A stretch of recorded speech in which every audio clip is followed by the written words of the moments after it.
شكرا بارك الله. هلا انا هدفي ازالة الشخير. بنعملها قبل النوم، بنحطها وبننام فيها.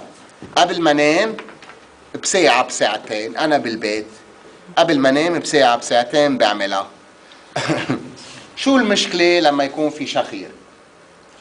في شيء هون مغلق، لما انا اتنفس في شيء مغلق، هيدا المغلق بدي افتحه. شو بعمل؟ كيف الهواء بينزل من الانف ومن التم. بدي امشي كمان نفس الشيء، بحط الراس الرفيع من الاعلى لان الطاقة تدخل من الاعلى للعريض. بنحط واحد، بنحطها على الانف، نبدا من الانف للجهاز التنفسي، ما بدنا الجهاز الهضمي. اثنين من دون ما نعدها، بنحط وحده تبع راسي كله. انا مفكر انه هيدي للشخير، ما بدي جهزهم انا وحطهم بالمكتب، ما بيفيدوني، حطهم لبعدين.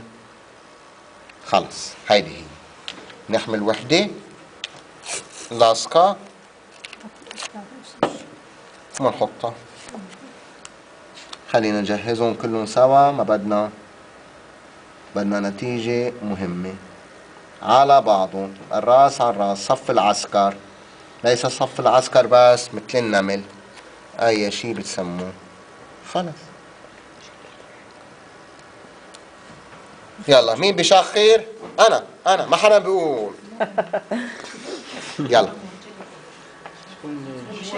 باختلفنا، بدي اعطيك اياه، مش انت سالتيني عن الشخير من ساعه على زوجك، ما بدي اعمل لك اياه. هذا تجربه خير يعني. هي بتكون، بس هي بتقول لا. لا فايدة. ناخذ للنص، بنحطها على الانف. الانف وين هو؟ الانف هون، جهاز تنفسي، لا جهاز تنفسي فقط. هكذا احبط حتى الامعاء.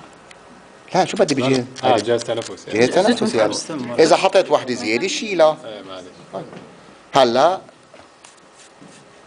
من اعلى الاسفل، لا لا لا لا لا لا لا لا لا لا لا لا. يلي عنده ربو هيدي دواء للربو. صحيح؟ نفس الشيء، ما في شك، نفس الشيء، بس بحطها طول النهار. طول النهار مش في الليل. اي لا، فيك تحطها بالليل. حطها بالليل ساعة اللي بدك. هيدي هلا شوفي اعمليها وشوفي نفسك بالليل، يعني. وهيدي شوفي نومك كيف احسن لازم بصير. الشخص هو اللي يدير تحفيز. بدك تحفظيها، خلص حطيتيها قبل النوم واعملي لها من اعلى للاسفل، حفزتيها. الشخص او انت بغض النظر مين، المهم ان حفزناها، بس يفضل الشخص نفسه طاقته. خلص من الاعلى للاسفل استاذ هكا. هيدي منيحه. نعم هيدي منيحه للربو، ايه منيحه للشخير، لضيق النفس، لاي شيء. طيب الصحه. هلا اذا في واحد